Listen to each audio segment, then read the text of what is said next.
Hi everyone, it's Tanya Tracy with Flow Physical Therapy and Pilates in Asheville, North Carolina. And I'm back again for another Feature Area Friday. And I have a guest with me today, so we'll try and keep it short and quick. But what I want to go over this Friday is going to be a series through the month of May of stuff that I'm calling May is for Moms and their support team. So all this stuff is going to relate to moms or support team and all the daily stuff they have to do to take care of these cute little guys. So the very first thing I want to go over, which I think everybody can benefit from, is posture when you're holding a baby. So I'm going to start by kind of showing what it looks like not to have great posture. So most of us kind of roll our shoulders forward, we kind of arch our upper back, and if we didn't do that, we would just have our head facing down, curled over, and so we tilt our head up, which kind of puts a lot of pressure on the back of our neck. The other thing, because if we didn't lean back, so that's the next step, is leaning back so that we don't fall forward. So we have now this big curve happening in the spine, and over time it wears on all the muscles, all the ligaments, and leads to injury. And we're already tired, and we're already doing things that are outside our comfort zone. So to work on this, what I want to do is start basically from the bottom up. So the first part is to look at the feet. So when you're looking at the feet, with pregnancy, a lot of moms have gotten pretty wide, and sometimes they're even turned out. So you want to think planting those feet firmly with your feet right underneath your hip bones. That's the first step. The next step is going to come from the low back. So with that little posture like this, what I have people do is think about pulling their pubic bone kind of up so that they're not in this arched position. So it makes their low back a little less curved. So you can see here, I'm kind of overarched. Here, I'm coming out of that arch a little bit. So again, tightening up those lower abdominals to get the pubic bone to pull up so you're more upright. Now we're still a little bit forward at the shoulders here in the upper back. So to work on this, think drawing those shoulder blades together, or like you're spreading your collarbones out. So instead of here, you're here. When you pull those collarbones in, when you get everything up in the chest, typically the head will follow. So the final thing is to imagine you have a string at the top of the head, and it's just helping to hold you up. So that's more of the spine stuff. The last bit of this picture is the arms. So basically, if we were to hold them and take our hand and just kind of cup it under, like this position, what we see over time is the wrist gets flexed, and we start to have problems with these muscles of the wrist and a little bit with the carpal tunnel. So you start to gather a lot of compression, a lot of strain, and over time you can develop wrist problems and carpal tunnel problems. So I'm a big proponent of sitting the baby on your forearm, and you can do this a couple ways. You can have your palm up, you can have your palm facing you, or palm down. There's 3 different muscles that help flex and control the elbow.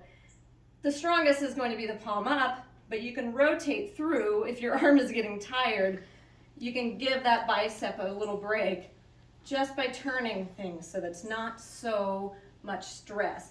And then the other hand is just here to help stabilize them. And you can do this whether they're facing you or if they're facing out. Either way, you can just use one hand to have underneath their bottom and the other hand to have on their torso. And that will be enough stabilization to keep them there and keep them safe. And again, you don't need to curl around them. We don't have to cocoon them. We can come back up and out of it and keep your posture up. And you'll be able to hold it longer and have a lot less back pain in the long run. So typically I have people put the baby in the center, the midline of the body. But there's also sometimes people need to have them on their hip. Hi. So, and then they get into kind of this mall girl stance, where they have the one hip out, they've got another foot out, maybe their belly's pooching again. No, it looks weird, doesn't it? So you have this spinal tilt that's happening, so you're compressing on one side and you're weighing a lot on the other side to stretch out all the ligaments and the muscles of that side. So we get this big imbalance in the body. So instead of having them on that side, again, you want to try and keep them in the middle, but if you need to have them one side versus the other, a good way to shift out of this, first of all, is to start again with the feet. So you can see one leg is kicked way out, the other's just kind of stuck there right underneath me. So first, again, bring those feet about hip width apart, try and keep the toes pointed forward or out just a little bit is okay. And again, now we're going to take this hip that we've pooched out and draw it underneath us. So again, they can be off to that side, but we don't want to create this hip shelf, because over time the hip shelf, while it saves our arms, it actually starts destroying our hip and our low back. So nice and straight, up tall, same thing, you can hold them here.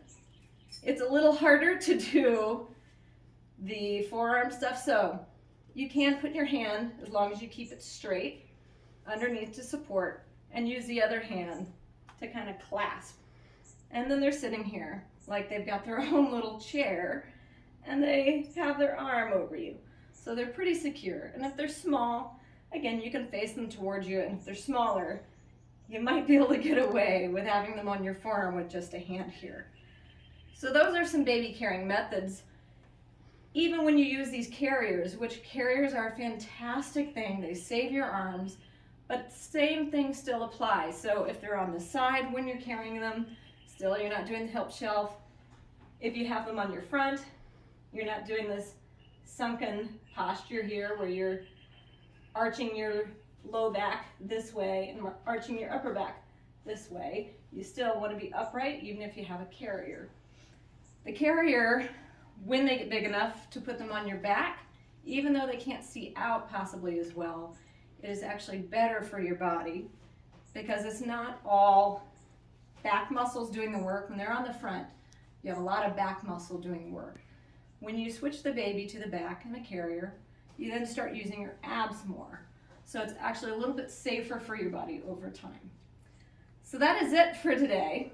I hope this helps everybody. If you like it, please like it, follow it, subscribe, share, all those great social media things. And if you know anyone who could benefit, by all means, please pass this information along, because my favorite thing is prevention, especially when it comes to helping out other moms. So this is not me trying to get more followers or comments or any of that. It's really just, I like prevention and I want to help other moms out. So thank you for watching, and I'll see you all next Friday.